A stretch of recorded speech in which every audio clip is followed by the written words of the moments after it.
Salut à vous tous, bienvenue dans le journal La Bande Dessinée. Ça tombe bien, aujourd'hui nous avons rendez-vous avec une équipe de foot. Et oui, si je vous dis FC Palajoie, je crois que c'est l'équipe la plus connue de la bande dessinée avec les foot maniaques, et bien sûr. Et nous avons un entraîneur spécial qui est avec nous, qui est Olivier Sèvres. Et oui, le dessinateur de foot maniaque. Donc vous avez rendez-vous maintenant avec lui. Olivier Sèvres, bonjour. Bonjour. Et c'est un grand plaisir de t'avoir avec nous. Ben moi aussi, pareil. Foot Maniacs sont sortis. Oui, Et c'est vrai que c'est génial parce qu'on retrouve toujours les aventures de FC Palajoie. oui. Et mais C'est c'est pas vrai moi que qui c'est. l'ai inventé. C'est pas moi qui l'ai inventé. Mais bon, on s'y fait. Le FC pas la joie, pourquoi pas. Et toi, tu es en fait le dessinateur de la série, si je ne me trompe pas, depuis le troisième album. Oui, c'est ça. En fait, ça a commencé au tout début. Cette série a commencé sous la plume d'Olivier Sulpice, qui est l'éditeur de Bambou, enfin qui est le patron, le big boss de Bambou, des éditions Bambou. Et il était avec son pote Henri-Jean Fèvre, avec qui ils ont été à l'armée ensemble. Ils étaient gendarmes à l'armée tous les deux. Et ils ont commencé à faire de la BD ensemble. Et c'est une des premières qu'ils ont faites. Et c'est un peu une des premières séries qui a commencé les éditions Bambou d'ailleurs. Et comme ils n'ont pas eu le temps de continuer parce qu'ils étaient sur d'autres trucs, ils ont refilé ça à d'autres personnes qui finalement ont arrêté assez tôt. Et puis moi j'ai repris, voilà. Et ça fait déjà un moment maintenant.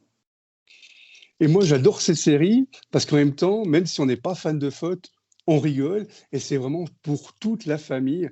On peut presque dire de 7 à 77 ans, même plus.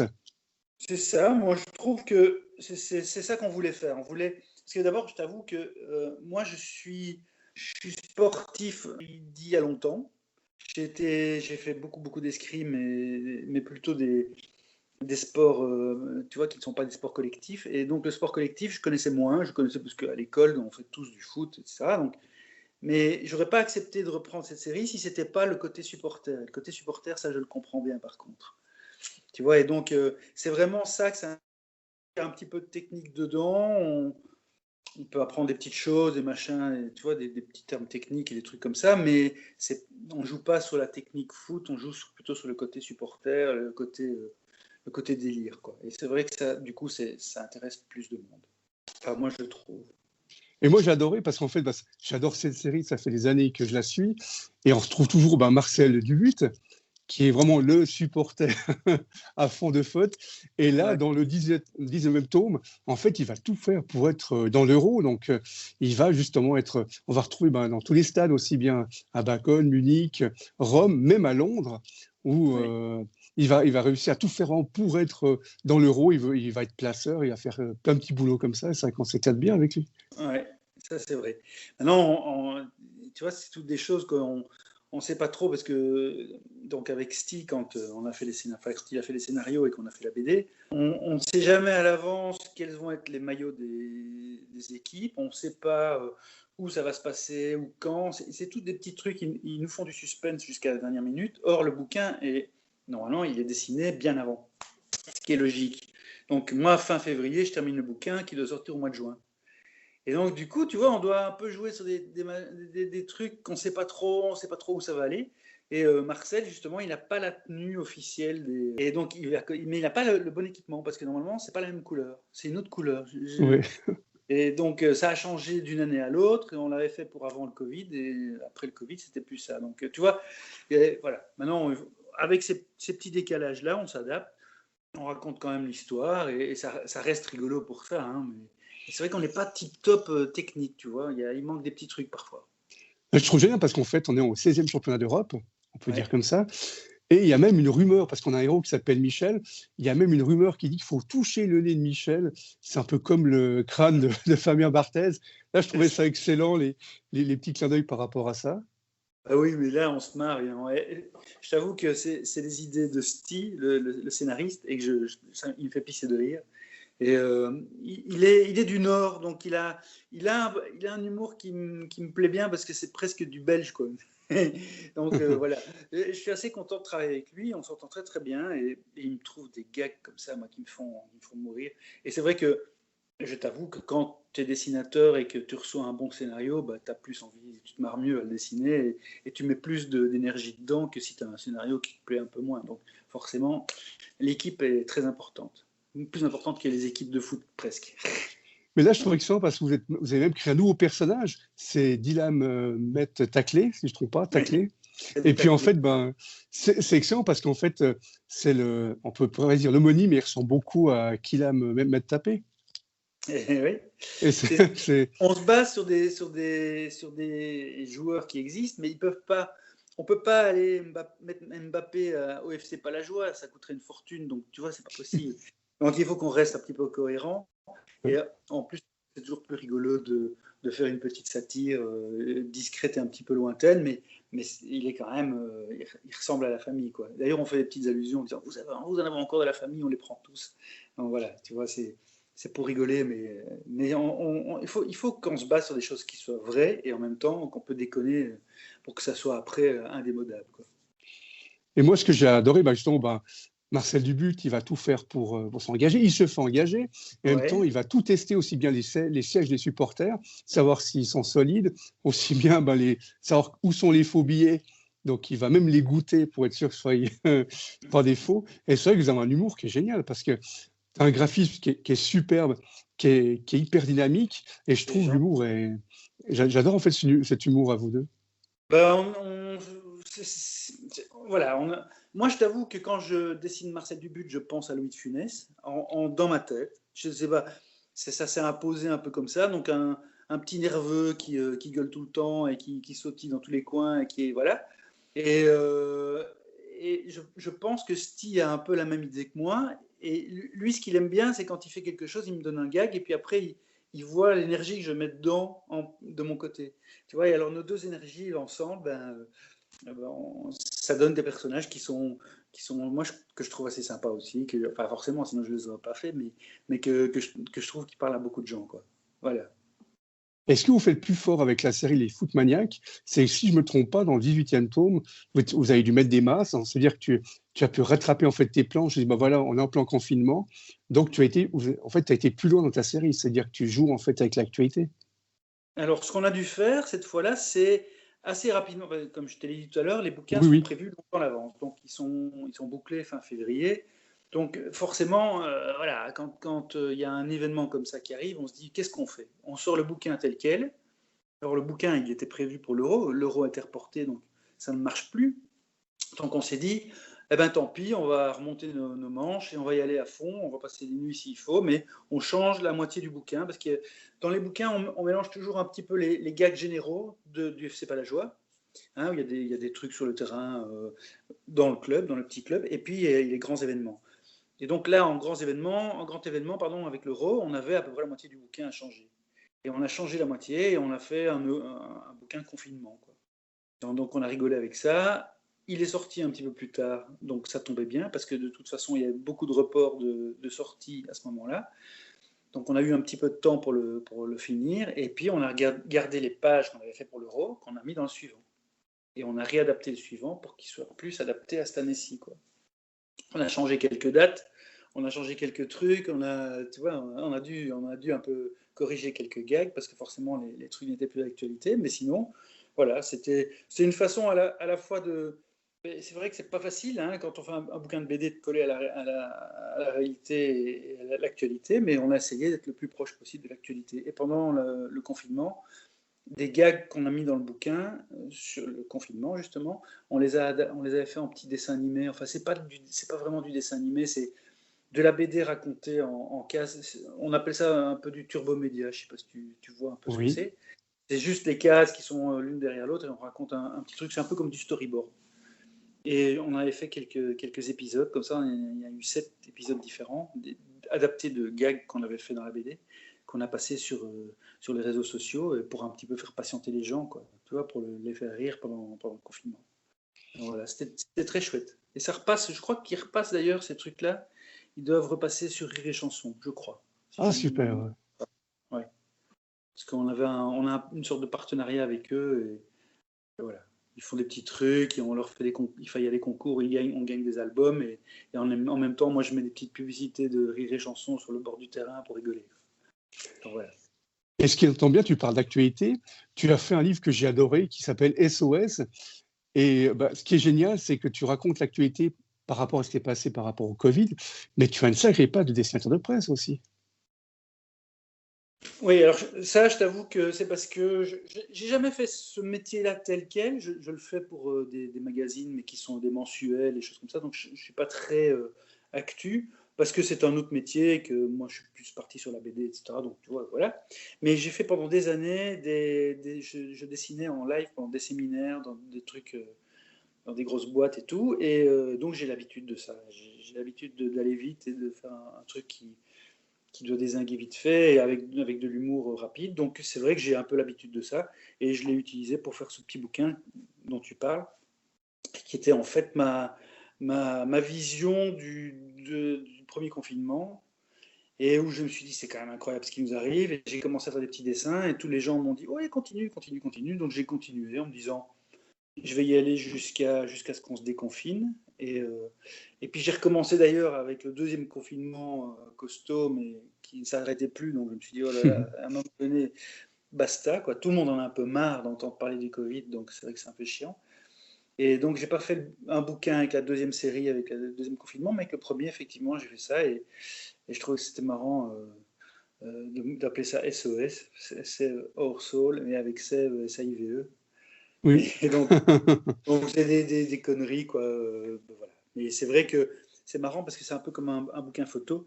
Quand tu offres un bouquin photo à des gens et on regarde, ah, il avait cette tronche-là à cette époque-là. Et là, un jour, on va dire, ah, tu te rends compte, on devait faire ça à cette époque-là. C'est vrai, on ne pouvait pas sortir de chez soi. C'est vrai, on devait mettre des masques. Enfin, peut-être des trucs, j'espère qu'on aura oublié depuis. Hein, peut-être, on va savoir.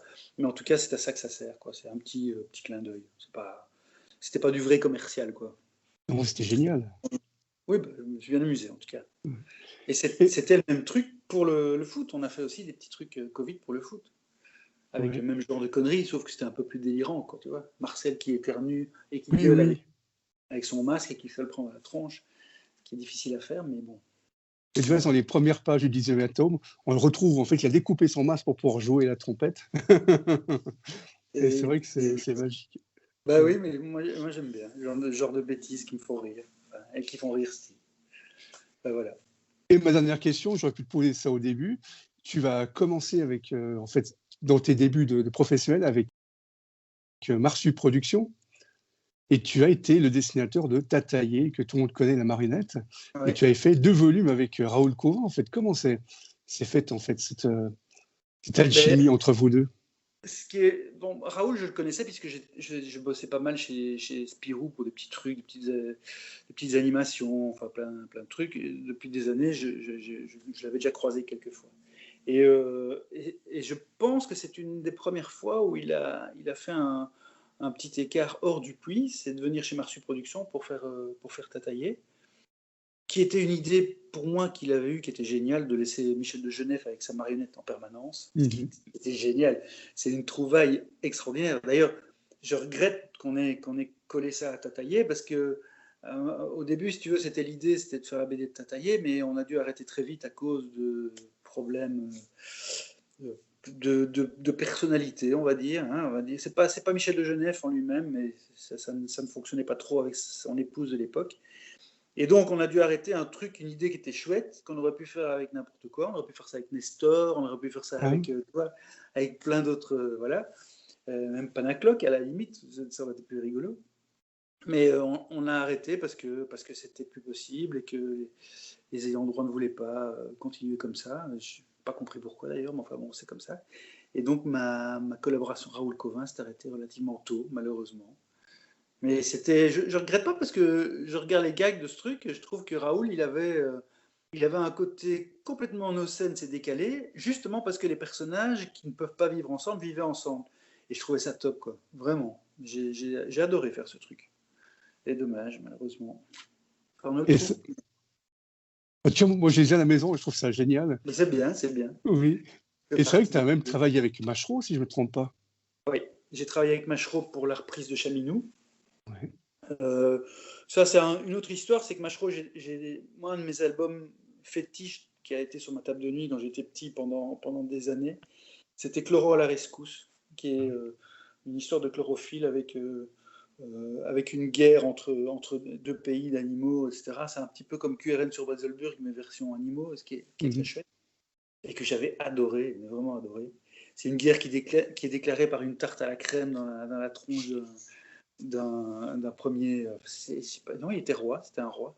Et donc, du coup, ça déclenche une guerre. Enfin bon, bref, et c'est génial. Et donc, ce truc, moi, j'avais adoré. J'avais fait un hommage à Machereau pour un festival BD en Belgique qui s'appelait le Festival BD à Durbuy. C'est un des premiers qu'il y a eu il y a très, très, très longtemps. Et qui était super sympa. Ils avaient fait une expo pour Machereau. Et j'avais fait une petite page hommage en me disant, tiens, je fais une petite page hommage. Et je commençais la BD, vraiment, c'était le tout début. Et puis suite à ça, il y a des gens qui m'ont dit hey, c'est chouette quand même, tu fais ça bien, tu devrais lui proposer de reprendre Chaminou. Je me dis oh, qu'est-ce qu'il va me dire, moi je ne connaissais pas plus que ça, etc. Et puis par contre, je connaissais bien René Haussmann, et René Haussmann me dit mais tu veux que je te le présente? Je dis bah comment ça, tu le connais bien? Il me dit bah oui, c'est mon pote, il se connaissait bien. Et donc je dis bah René, bah oui, avec plaisir, et je vais rencontrer Raymond Machereau. Et je lui explique que, voilà, que je suis fan et tout. Et il avait déjà rangé ses crampons depuis longtemps, lui, hein, c'était fini. Et donc, il me dit, à un moment donné, je lui dis, est-ce que ça vous intéresserait que je peux être des bras pour vous aider pour faire Chaminou, parce que ça pourrait être bien, quoi, faire une reprise de Chaminou ou un truc comme ça. Et puis, il me dit, réfléchis, on va me téléphoner, on en reparle. Je me dis, tiens, c'est bizarre, il réagit bizarrement. Et en fait, il croyait que je voulais lui racheter le personnage. Et il m'a dit, après une semaine, quand je l'ai rappelé, il m'a dit, je ne vends pas Chaminou, vous savez. Et je dis, mais je n'ai même pas osé lui dire, monsieur Machereau, je n'ai pas de quoi vous racheter Chaminou. Je ne suis pas là pour racheter Chaminou. Donc voilà. Et alors, j'en ai parlé à mes potes, à mes petits camarades. Et par mes petits camarades, c'est arrivé aux oreilles de Yann, qui depuis des années rêvait de faire une reprise de Chaminou. Et il en parlait depuis longtemps. Yann est un fan absolu aussi. Et entendant ça, il a dit ouais, non, c'est moi, c'est pas quelqu'un d'autre. Et donc il a lancé Marsu Productions sur l'histoire. Et ça a été celui de Baudard et Yann, qui a été une sorte de caricature de Chaminou, parce que c'était pas vraiment du Chaminou, mais c'était très chouette, hein, c'était sympa. En plus, Baudard est un dessinateur extraordinaire. Et ça n'a pas marché plus que ça. Ils ont arrêté vite fait. Et donc, j'ai repris la série en repartant du Chaminou de Machereau. Parce que je trouvais que c'était mieux de repartir de la base. Et j'aurais voulu, si tu veux, moi, ce que je voulais, c'est que l'album de Machereau soit le numéro 1, et puis que moi, je fasse la suite. Mais ils n'ont pas voulu parce qu'ils expliquaient que le Machereau, c'était pas dans la série. Et bon, j'ai réussi à le faire réimprimer après dans la série. Donc, il y a eu Chaminou et le Crompire qui est sorti dans les 4 bouquins auxquels j'ai participé. Mais parce que je voulais qu'il ait des droits et qu'on puisse le retrouver, parce qu'on ne trouvait plus Chaminou et le Crompire, c'était plus possible. Tu ne trouvais ça dans les brocantes ou des trucs comme ça. Donc c'était un petit peu dommage, une histoire qui était aussi géniale. Et donc voilà, ça s'est arrêté parce que Marsu Productions a revendu ses affaires et que Chaminou a fait partie des choses qui n'étaient pas suffisamment rentables. Et puis voilà. Mais bon, moi j'ai fait mon taf. J'ai fait une sorte de micro-série qui se boucle. Et Machereau était content, et maintenant il n'est plus là. Donc voilà, je trouve que c'était juste bien à ce moment-là. C'est un bel hommage. C'est le moins qu'on puisse faire pour un mec comme ça, parce que c'est vraiment, il fait partie des grands. Et c'est une personne magnifique en plus. Il était une gentillesse. C'est un chouette mec, quoi. Ça valait le coup. Alors, en tout cas, j'étais content de le rencontrer.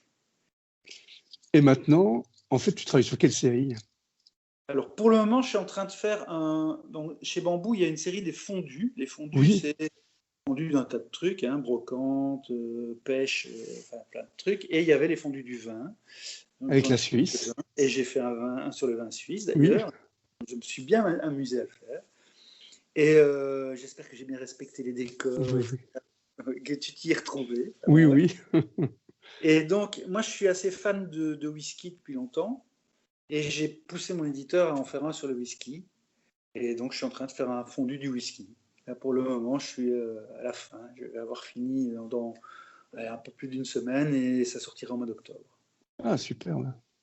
Et ce qui est marrant, c'est qu'en plus, si tu veux, parallèlement à ça, j'ai un pote en Belgique qui est distillateur et qui fait un whisky qui est vraiment un des bons whisky, c'est un très bon whisky.